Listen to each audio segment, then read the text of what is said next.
नमस्कार, मैं कुसुम शर्मा। जय भारत जय भारतीय शिक्षण के तहत 10वीं कक्षा के संस्कृत के सिलेबस में, जो कि राजस्थान बोर्ड का है, आपका बहुत बहुत स्वागत करती हूँ। तो मित्रों, आइए मेरे साथ आज द्विगु समास, जिसे हम कर्मधारय का उपभेद भी कहते हैं। तो इससे पहले मैं आपसे एक बात कहना चाहूँगी कि आप इस वीडियो को फुल स्किप पर और स्क्रॉल करके देखें तो आपको पूरा बड़ा बड़ा समझ में आएगा। तो लीजिए अब हम स्टार्ट करते हैं। द्विगु समास कर्मधारय का उपभेद। जो द्विगु समास एक भेद है समासों में, तो ये कर्मधारय समास जो हमने पढ़ा था विशेष्य और विशेषण वाला, उसी का एक उपभेद है। तो इस समास की क्या क्या विशेषता है वो हम यहाँ पर देखते हैं। जैसे प्रथम पद संख्यावाचक। इस समास में दो पद होते हैं। जो प्रथम पद है वो संख्यावाचक होता है, मतलब उसमें जो है संख्या दी हुई होती है। दूसरा पद है, दूसरा इसका जो भेद है, प्रथम पद विशेषण व द्वितीय पद विशेष होने से। प्रथम पद विशेषण, जैसे कि कर्मधारय में होता है, प्रथम पद विशेषण होता है और द्वितीय पद विशेष होने से यह कर्मधारय का उपभेद कहा गया है। क्यों कहा गया है कि जो है इसमें प्रथम पद विशेषण होता है और दूसरा पद विशेष्य होता है। कर्मधारय का उपभेद भी इसे कहा गया है और इसका मुख्य नाम द्विगु समास है। फिर हम इसमें देखते हैं कि इसमें भी समान विभक्तियां होती हैं। इसमें विभक्तियां समान होती हैं। समास का विग्रह करने पर जो विभक्ति आएगी वो दोनों पदों में समान होगी। जैसे हम यहाँ पे देखें एक बार, त्रिलोकम, त्रियाणाम लोकानाम।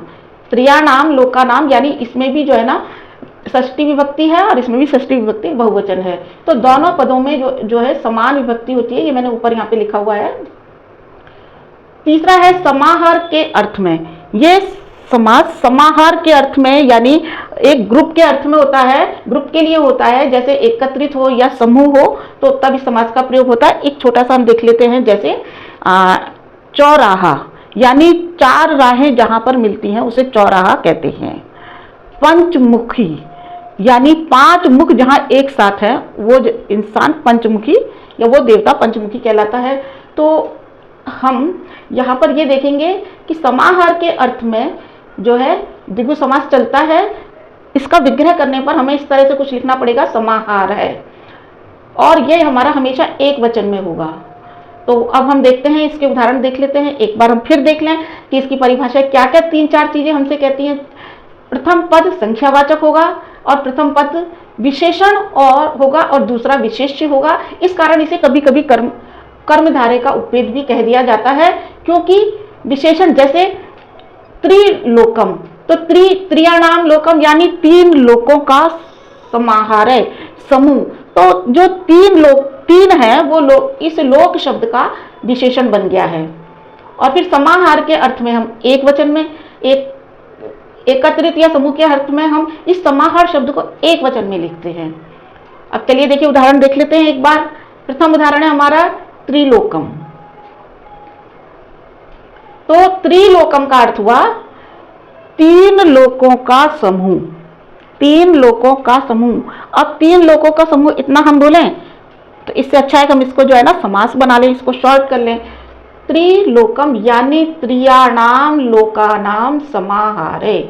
समाहारे का मतलब समूह, त्रियाणाम माने तीनों, लोकानाम माने लोकों का, समाहारे समूह। तो एक चीज हम विशेष रूप से समझ लें कि जो विशेषण और विशेष्य होता है उनकी विभक्तियां वो शब्द समान विभक्ति में ही होते हैं। जैसे षष्ठी बहुवचन, लोकानाम षष्ठी बहुवचन, की दोनों षष्ठी बहुवचन है। इसी तरह से इस समास के सारे विग्रह होंगे। और षष्ठी कैसे हमें पता चला? अगर हम राम के रूप बोलते हैं तो रामे रामौ रामा, रामम रामौ रामान, रामेण रामभ्याम रामेभि, रामाय रामभ्याम रामभ्य, रामत रामभ्याम रामेभ्य, रामस्य रामयो रामाणाम। षष्ठी बहुवचन, जैसे त्रियाणाम तो तीन बहुवचन में आएंगे, लोकानाम तीन लोक वो भी बहुवचन में आएंगे। तो षष्ठी बहुवचन में ये हमारा यहाँ पर चल रहा है। तो विग्रह होगा त्रियाणाम लोकानाम समाहारे। चतुर्युगम, चतुर्युगम यानी चार युग एक साथ है, उनका एक समूह है, तो कहलाएगा चतुर्युगम। चतुराणाम युगानाम समाहारे, चार युगों का समूह। तो ये समाहार हमारा प्रथमा विभक्ति एक वचन में है। चत्राणाम, युगानाम, ये दोनों ही हमारे षष्ठी बहुवचन में है। आगे देखिए, पंचपात्रम, पंचपात्रम का अर्थ है 5 पात्र, 5 पात्रों का समूह। जैसे पूजा इत्यादि में होता है 5 पात्रों का समूह होता है। पंचपात्रम पंचानाम पात्राणाम समाहारे, पंचानाम बहुवचन षष्ठी, पात्राणाम षष्ठी बहुवचन, समाहारे एक वचन। तो 5 पात्रों का समाहारे समूह। त्रिभुवनम, त्रिभुवन यानी 3 भुवन। 3 भुवन कौन कौन से? पृथ्वी, आकाश और पाताल, 3 भुवनों का समूह। त्रियाणाम, ये थोड़ा गलत हो गया यहां से, सॉरी।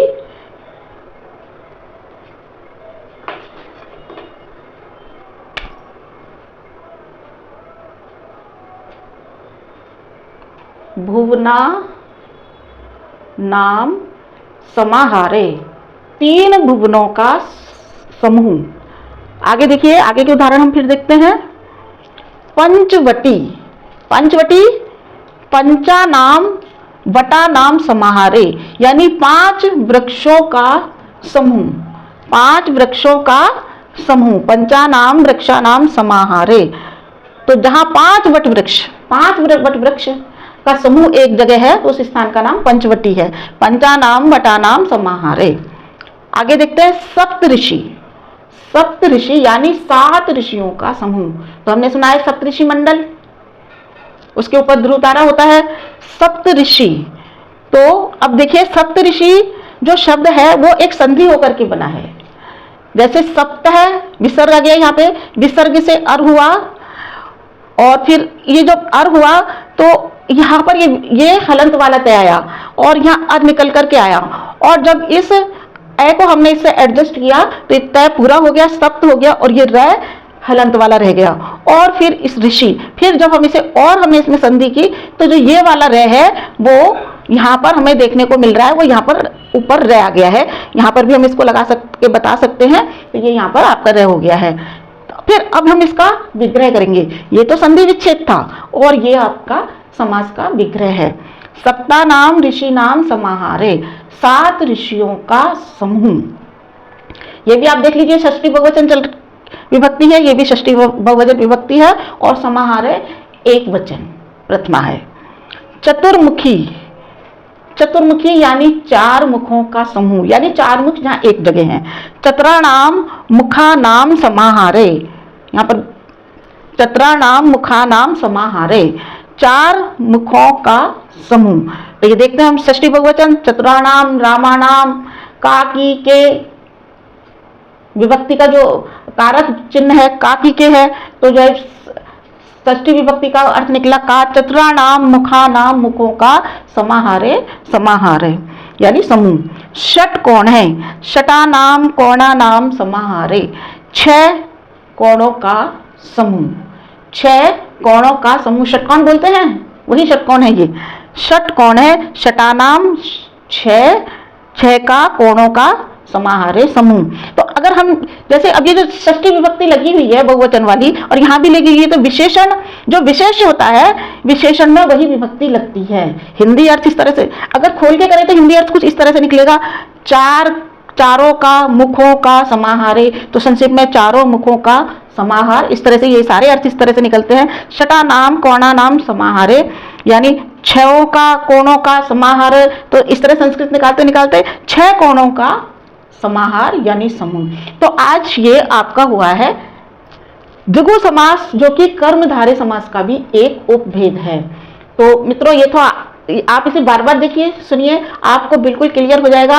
अब संस्कृत हुई आपके लिए बिल्कुल आसान, आप मेरे साथ बने रहिए। और अगली बार हम ले रहे हैं द्वंद्व समास। द्वंद्व समास क्या है, कैसे है, क्यों इसका जो है मतलब प्रयोग होता है, ये सब चीजें हम समझेंगे।